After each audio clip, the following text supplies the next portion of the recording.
In the quiet village of Obudu, where every rooster's crow begins a new rumor, there lived a woman named Adanma, a woman whose beauty could stop hearts and whose ambition could break them. When her husband vanished in a storm, she cried louder than the thunder, but her tears were not for love.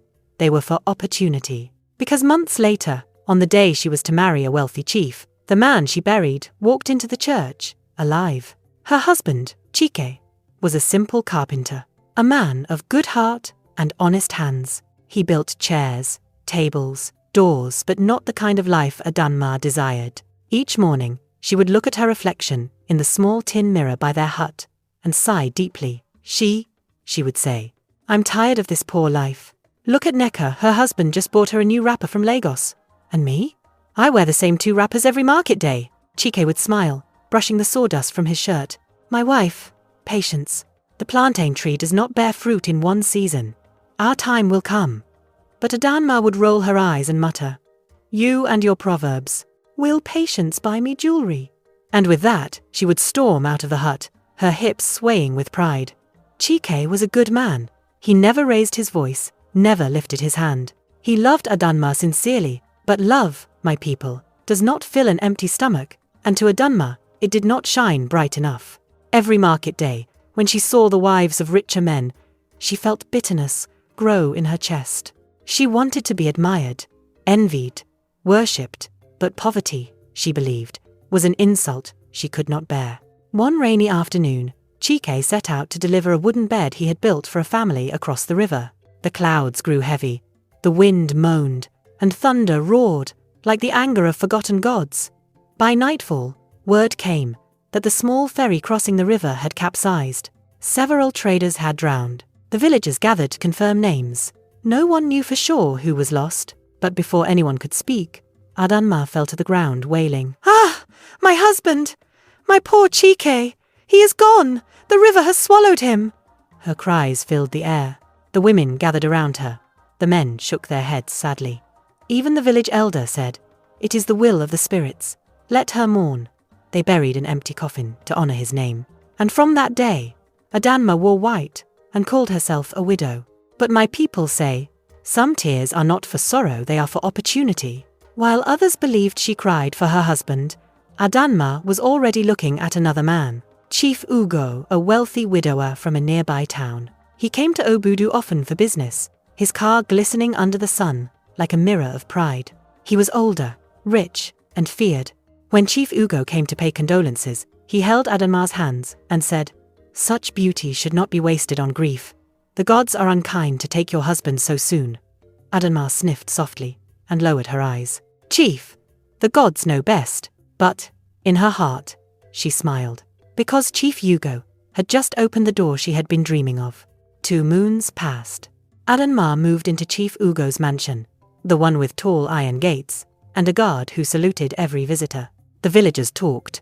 "Ah, see how quickly her mourning turned to makeup. Did she even wait 1 year?" But Adanma didn't care. She wore silk wrappers, golden earrings, and perfume that filled every room she entered. "Let them talk," she said. "I suffered enough. I deserve this life." In Chief Ugo's mansion, she ate rich food and slept on soft beds. But she never knew that comfort gained from lies is like salt water. The more you drink, the thirstier you become. 6 months later, Chief Ugo decided to marry her officially. He wanted the world to see that the poor widow had now become Madame Ugo. The church was decorated, the choir rehearsed for weeks. Even the village elder received an invitation sealed with gold. It was the grandest wedding the people of Obudu had ever seen. Adanma wore a white gown that sparkled like stars. The pastor stood tall at the altar, the crowd waiting in awe. "If anyone here has a reason why these two should not be joined in holy matrimony," he said, "speak now, or forever hold your peace." The church fell silent, and then the door creaked open. All eyes turned. A man walked in, weak, tired, his clothes torn, but his eyes full of life. He took 1 step forward, then another. Gasps filled the church. The choir stopped singing. The pastor froze mid-sentence. Adanma turned around, and her heart almost stopped. It was Chike, the husband she buried without a body. The man she had declared dead. He was alive. Chike's voice was calm but heavy. I have something to say. He walked slowly toward the altar.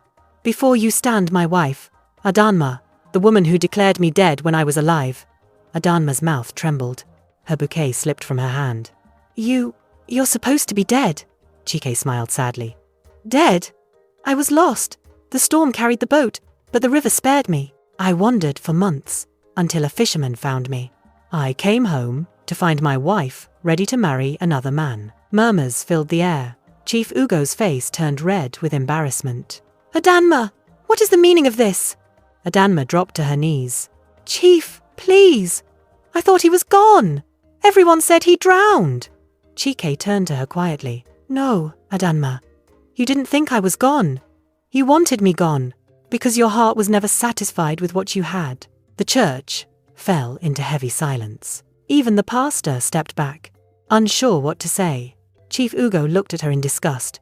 You lied to everyone, even to me.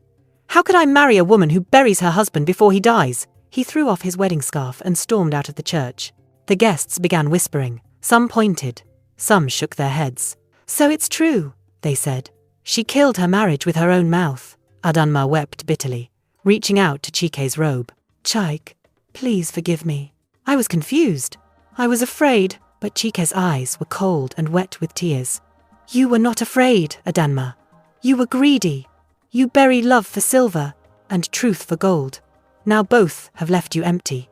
After that day, Adanma's name became a story, whispered in every market corner. Chief Ugo withdrew his proposal. No man wanted her again. She returned to the small hut she once despised, but it was empty, cold, and silent. She sat each night by the window, staring at the moon, wondering how greed had destroyed everything she once had.